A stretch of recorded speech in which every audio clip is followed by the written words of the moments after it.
What is the first thing that pops into your head when you think of Berserk? This? This? Or perhaps this? You can't deny it was at least one of those three, or something along those lines, because, come on, there have to be very few people on the earth who are unaware of what Berserk is. It is one of those series that are unanimously agreed to be universally popular, so nearly everyone has at least heard of it. A lot of that has to do with its art, of course. It has a certain unique, timeless quality that few other pieces of media have ever possessed. Like, imagine for a second that you're flipping through an old manga series you haven't touched in years. The story might be a little hazy, the characters a bit distant in your memory, but the moment your eyes land on those panels, you're hit with that familiar wave of awe. That's exactly the experience Berserk delivers every time. And I'm not just saying that because I've got a soft spot for epic fantasy or brooding swordsmen. No, this is on a whole other level. You could throw Berserk into a time machine, send it back 50 years and it would still drop jaws. Fast forward 50 years from now, and people will still be picking it up, scrolling through pages and wondering, how did this exist in that era? The art isn't just good, it's unbelievably good. Like, please tell me this guy wasn't human kind of good. However, this is not to say the plot itself can't hold its own. Berserk isn't just about the art, it's an epic story in its own right, filled with unforgettable characters and quite a lot of emotional depth. It's basically the story of Guts, a guy who literally has the worst birth ever, is raised by an abusive father figure and grows up to be a wandering mercenary with a huge chip on his shoulder and an even bigger sword. He joins the Band of the Hawk after being defeated in a duel against their leader, Griffith, the sort of guy you'd probably avoid in real life but can't help watching in fiction. But things go south when Guts decides to find his own path.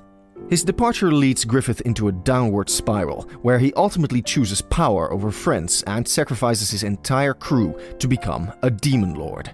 The story then follows Guts on his oath to revenge against Griffith, as he battles demons, struggles with his inner darkness, and tries to protect what's left of his humanity. Kentaro Miura, the genius behind Berserk, based the story around some heavy themes that you don't see in one place often. Free will, destiny, the constant struggle against a cruel, unforgiving world, what it means to be human, the nature of humanity, the idea of God, and even heavy themes of nihilism. Everything is discussed in characteristic depth. He died doing what he wanted, right? I bet he was happy. This line by Guts is then instantly contrasted by the very next thing he says. Of course, once you die, that's it. There's nothing after that. This small scene from the very first arc sets up the main themes that will be present throughout the story, as well as show the relationship between the themes. Following this story is addicting once you get into it. Miura made this unputdownable masterpiece and, deservedly, rose to previously undiscovered heights of popularity and critical acclaim. Even from a young age, he displayed a level of talent and dedication few others possess. Kentaro Miura was born in 1966 in Chiba, Japan. He showed his artistic prowess at an age when most kids are busy with playground politics and mastering their first video games. By the time he was in high school, Miura was busy creating his first manga series, Futatabi. His early start was a sign of things to come, leading him to become a pioneering figure in manga with his seminal work, Berserk.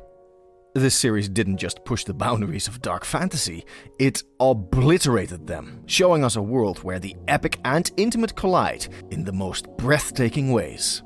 Miura was a man of intense dedication. He reportedly worked on Berserk almost obsessively, with a level of detail in his artwork that's both jaw-dropping and somewhat terrifying.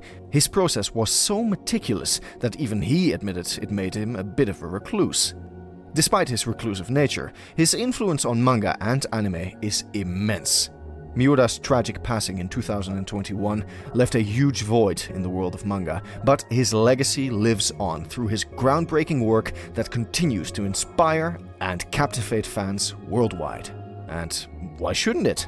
Like, have you seen his art? From the moment you crack open the first volume, you're greeted with a visual feast that's anything but your typical comic fare. Miura's work is renowned for its astonishing detail, and it's clear he didn't believe in good enough when it came to his illustrations.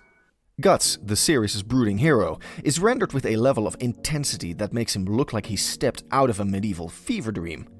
His physique is exaggerated in the best way possible. Muscles upon muscles, clad in dark, battle-worn armor that looks like it's been through 100 apocalyptic skirmishes. And don't get me started on the Dragon Slayer sword.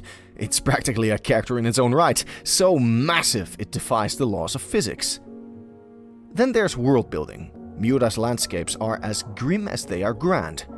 The settings in Berserk are detailed to the point of being almost claustrophobic. To him, it's not just about drawing a background.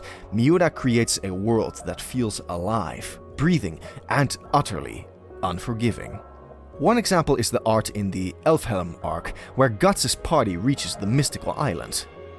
It is often admired, rightfully, for its lush, otherworldly landscapes. Miura's ability to blend fantasy and realism in these environments creates a vivid and immersive experience, contrasting sharply with the darker, more brutal settings of earlier arcs. One of my personal favorite panels is simple compared to the more fantastical elements of the story, but the breathtaking detail in its atmosphere and backdrop literally drops my jaw. I'm talking about the ballroom scene from chapter 255. It's extraordinary how Miura captures the opulence of the setting with black and white drawing. Like, for heaven's sake, be human, my guy! The ornate decorations, the meticulously designed costumes, the ambience of the scene, it feels almost like stepping into a historical painting. It also stands in sharp contrast to the darker, grittier parts of the series, and underscores the gap between the world of the powerful and the harsh reality faced by the common characters. And let's not overlook the action sequences. Miura's fight scenes are a dynamic blend of raw energy and precise choreography. The way he uses panel layouts and perspectives to capture the ferocity of these battles is nothing short of genius. One highly praised scene is from the Golden Age arc, specifically the scene where Griffith and Guts duel in chapter 55, The Great Eclipse. This confrontation is noted for its powerful emotional impact, with Miura's use of detailed line work and dynamic composition enhancing the tension and complexity of their relationship. The contrast between Guts' raw, unfiltered rage and Griffith's cold determination is rendered with a depth that magnifies the scene's significance. After Kentaro Miura's death, however, the art in Berserk underwent a noticeable shift. On June 7, 2022, Miura's high school friend and fellow manga artist, Koji Mori, and his team took over. As the only person who knows the ending Miura intended, Mori agreed to continue the series and promised, "I will only write the episodes that Miura talked to me about. I will not flesh it out. I will not write episodes that I don't remember clearly. I will only write the lines and stories that Miura described to me." Before Miura's passing, the series was known for its intricate, almost painstakingly detailed illustrations. The level of craftsmanship in his work was akin to a finely aged wine, complex, rich, and cherished by its aficionados.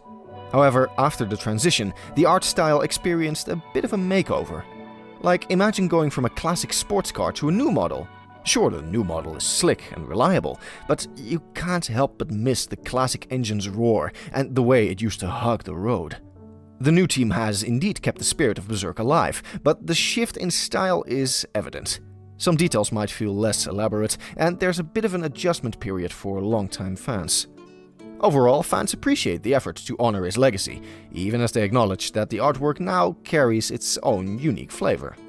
And while we're on the subject of people's opinions on Berserk's changing art, I'd like to mention that even in this case, not everyone's on board with praising Miura's artwork. And that's totally okay, if a bit nitpicky. Some fans think his art isn't all it's cracked up to be, especially in the earlier chapters. They see it as detailed, sure, but not exactly eye-catching or polished. There's talk about his use of shading being off, his lines a bit too heavy, and some of the compositions coming across as a bit messy. I've heard a fan mention that while Miura nails those chaotic, hellish scenes that Berserk is known for, his work on things like human anatomy and scene composition could be better. They feel that the real genius of Berserk isn't in the art, but in the story, especially the Golden Age arc, which they think is peak fantasy storytelling. So yeah, while most people rave about Miura's artwork, there's definitely a slice of the fanbase that's more into the narrative side of things, finding the art just okay. It's a good reminder that art is super subjective. What blows one person away might just be to another. It sort of blows my mind in the case of Berserk because, like, what else do you want? But everyone's entitled to their own opinion, I guess. And my opinion is that both the art and the story of Berserk have stood the test of time. This manga series is incredibly rereadable and still holds up incredibly well even after 20 years. When you compare Berserk to other manga series, its influence and cultural impact become even more evident. Take Attack on Titan, for instance. Hajime Isayama has openly cited Berserk as a major influence on his work. The intense atmosphere, the exploration of human nature, and the dark, often brutal storytelling in Attack on Titan bear a clear resemblance to Miura's signature style. Another example is Vinland Saga, which, like Berserk, merges historical settings with deeply personal stories of revenge, survival, and redemption. Makoto Yukimura's attention to detail in the art, especially in the battle scenes and emotional expressions, echoes Miura's meticulous approach. But Berserk's impact isn't limited to just manga. In the broader world of art and storytelling, Miura's influence can be seen in video games like Dark Souls and Bloodborne, which have borrowed heavily from his dark fantasy aesthetic and themes of struggle, loss, and the human condition. Ultimately, Berserk's blend of dark fantasy, intricate artwork, and deep philosophical themes set it apart in a way that few other series can match. Even if some fans aren't crazy about every aspect of the art, like those who criticize Miura's early work, there's no denying the legacy it left behind. Berserk didn't just set a standard, it redefined what manga could be, inspiring generations of creators and continuing to resonate with fans worldwide. In the end, Berserk's art and story aren't just good, they're timeless. Whether you're gushing over the breathtaking panels or getting lost in the story, it's a series that sticks with you. And as long as people keep reading and talking about Berserk, its impact will continue to be felt for generations. Miura might be gone, but his work will forever remain a masterpiece, capturing the hearts and imaginations of fans, old and new. That's the kind of legacy that doesn't fade, it only grows stronger.